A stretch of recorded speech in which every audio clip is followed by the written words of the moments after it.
সেই জামানায় ইমাম আযম আবু হানিফা রাহমাতুল্লাহ আলাইহির বয়স খুব বেশি হলো 19 থেকে 21 বছর ছিল। কত বছর? 19 থেকে 21 বছর। আর সবথেকে আপনার আশ্চর্য হবে, এই যে হাদিস যেটাকে আমরা কিতাবী রূপে পেলাম, বুখারী শরীফ, মুসলিম শরীফ, এ তো পড়ে এসেছে, কিন্তু যে কিতাবে হাদিস লেখা এটা আগে কিন্তু ছিল না। রাসূলের জামানায় কোরআন এবং হাদিসের মধ্যে যাতে ইলতিবাস না হয়, তাই আল্লাহ রাসূল সাল্লাল্লাহু আলাইহি সাল্লাম জনৈক সাহাবীকে হাদিস লেখার নির্দেশ দিয়েছিলেন, কিন্তু অধিকাংশ সাহাবীকে কোরআনকে সংরক্ষণ করার নির্দেশ দিয়েছিলেন, যাতে কোরআন হাদিস এক ইলতিবাস না হয়ে যায়।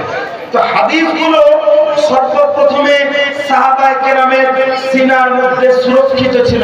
হযরত ওমর ইবনে আব্দুল আজিজ রাহমাতুল্লাহি তাআলা আলাইহি 99 থেকে 101 হিজরি পর্যন্ত খিলাফতের পদে ছিলেন। সেই জামানা থেকে হাদিসকে একত্রিত করা হয় কিতাবী রূপে, আর সেই জামানায় উপস্থিত ছিলেন সাইয়্যিদুনা ইমাম আযম আবু হানিফা রাহমাতুল্লাহি তাআলা আলাইহি। সুবহানাল্লাহ। সবথেকে আমার যাবেন ইমাম আযম আবু হানিফা রাহমাতুল্লাহি আলাইহি হাদিস নিয়ে অনেকে নানান ভাবে মন্তব্য করে। আমি বলবো, আরে বেটা শোন, ইমাম আযম যেটা বলে সেটাই হচ্ছে হাদিস। কেন? ইমাম আযম রাদিয়াল্লাহু তাআলা আনহু হচ্ছেন একজন তাবেঈ। আর তারাও মাদ্রাসায় পড়েছে নুখবাতুল ফিকহ, তারাও মাদ্রাসায় পড়েছে নুজহাতুন নাযার, যেটা এই মাদ্রাসাতেও পড়ানো হয়, সব মাদ্রাসাতে পড়ানো হয়। যারা আলেম হয় তারা কিতাবটা পড়ে নুজহাতুন নাযার। ইমাম ইবনে হাজার আল আসকালানি রাহমাতুল্লাহি তাআলা আলাইহি ব্যাখ্যা করেন হাদিস কাকে বলে।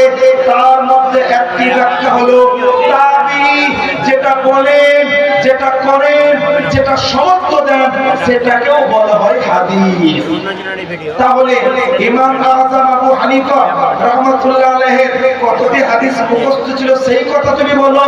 মনে রাখো, ইমাম আযম আবু হানিফা রাহমাতুল্লাহ আলাইহি যেটা বলেন সেটা তোমাদের মাদ্রাসায় যে পড়ানো হয় ওই হাদিসের ভিত্তিতে ওই কথাটাও হচ্ছে হাদিস।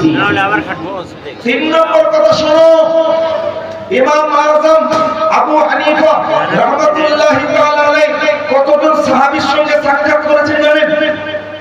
সাক্ষাৎ তো অনেক জনের সঙ্গে করেছেন। তার মধ্যে প্রায় 7 জন বড় বড় সাহাবী যাদের কাছ থেকে হাদিস সরাসরি নিয়েছেন, বর্ণনা করেছেন। যেমন হযরত আনাস বিন মালিক রাদিয়াল্লাহু আনহু, হযরত ওয়াসিলা ইবনে আসকা রাদিয়াল্লাহু আনহু, এই ধরনের 7 জন সাহাবীর কাছ থেকে উনি হাদিস রিওয়ায়াত করেছেন। অবাক যাবেন, আজকে যারা হাদিসের সাহারা নিয়ে ইমাম আযম আবু হানিফা রাহমাতুল্লাহ আলাইহি প্রশ্ন করে, আমি বলবো শোনেন, ইমাম আযম আবু হানিফা রাহমাতুল্লাহ আলাইহি যে হাদিস বর্ণনা করেছেন, যেমন মনে করেন হাদিস বর্ণনা করার নিয়ম হলো আল্লাহ রাসূল বলেছেন, মানে আল্লাহ রাসূলকে বলতে শুনেছেন সাহাবী, সাহাবীকে বলতে শুনেছেন তাবী। কয়টি দিক হলো? মানে মাত্র 2টি মাধ্যম। সাহাবী নবীর কাছ থেকে শুনলেন আর সাহাবীর কাছ থেকে তাবী শুনলেন। তো কয়জন মাধ্যম হলেন? 2 জন। নবী আর বর্ণনাকারীর মধ্যে কয়জন মাধ্যম? 2 জন। সাহাবী নবীর কাছ থেকে শুনলেন, সাহাবীর কাছ থেকে তাবী শুনলেন। এই হাদিসটিকে বলা হয় সুনাই। কি হাদিস বলা হয়? সুনাই হাদিস। অবাক যাবেন, সহিহ বুখারী, সহিহ মুসলিম, কোন কুতুবে হাদিসের মধ্যে সুনাই হাদিস নাই, একটাও নাই, একটাও সুনাই হাদিস নাই। কিন্তু ইমাম আযম আবু হানিফা রাহমাতুল্লাহ আলাইহি অধিকাংশ সুনাই হাদিস রিওয়ায়াত করেছেন। সুবহানাল্লাহ।